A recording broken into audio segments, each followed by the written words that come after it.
think of Somalia as this total anarchy? Is it still like that? This is frankly a pretty scary city. We've had to hire 8 gunmen to protect us from the warlords, the local militias. I've been visiting Mogadishu for 21 years now, fairly regularly. And it's sad to say that even today we still need so much security, guards in front, guards behind, an armoured convoy to protect us. It's a sign of quite how fragile things are still.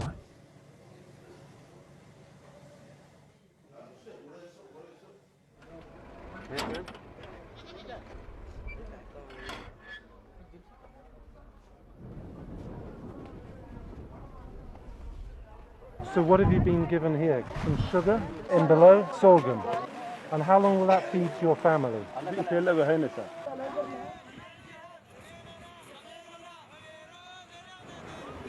We're right on the front line here, bullets cracking all around us, and there's a man here quietly praying. We are just maybe a few meters from the front lines. Al-Shabaab positions ahead of us, the African Union behind. And as you can see, there's a very active front line.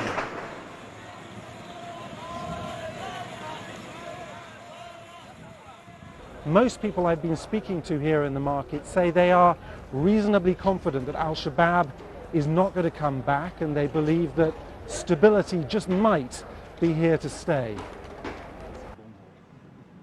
It's been years since Al-Shabaab, the Islamist militants, withdrew from Mogadishu itself, but they're still almost like a shadow state here. They tax people, they intimidate, they kill, and they carry out spectacular attacks. How many people died here? 15 people. 6 of them, they were working here in Elite Hotel. So they blew up this wall? Yes, exactly. And you fixed it already? Of course. We fixed it within a days, not more than 2 days. Within So 2 life days goes we fixed on? it. Yes, of course. And it will. Yeah.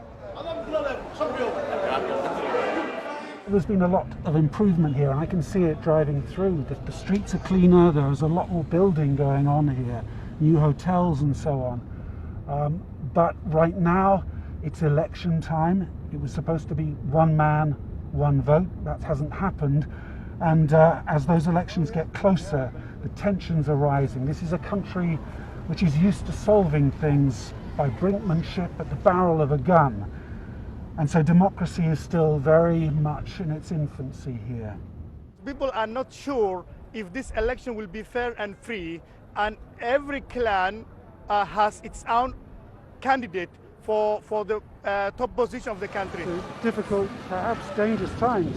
Perhaps it's the most dangerous time for Somalia. I have been in Somalia as a reporter, as a journalist, and a human rights defender the past 18 years, and I haven't seen a similar scenario in the past. That's why I'm a bit worried about that.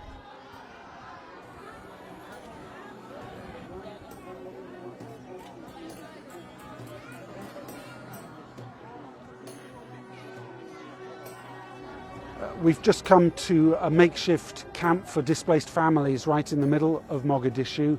Among the ruins here, thousands of families who fled the violence in the countryside over years. But in this group are people who've come just within the last few weeks, and they're talking about heavy fighting in rural areas outside Mogadishu between Somali government forces and the militants of Al-Shabaab.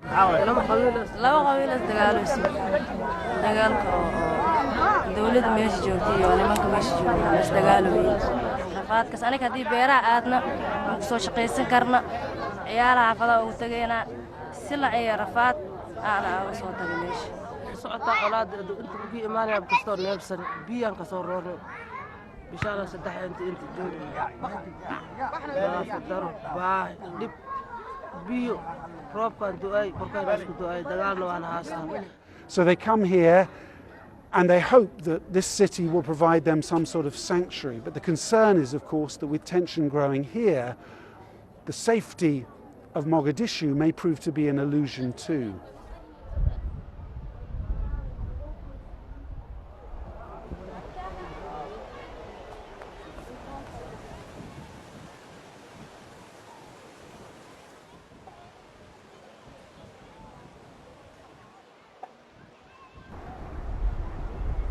When you look at scenes like this, I think there's every reason, every temptation to be optimistic and hopeful about Somalia's future.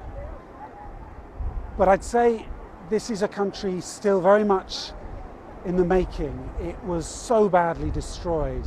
Institutions of state were completely obliterated. And it's going to take, I think, many more years, perhaps many more decades, before we're really sure exactly where Somalia is heading and whether it is on a path back towards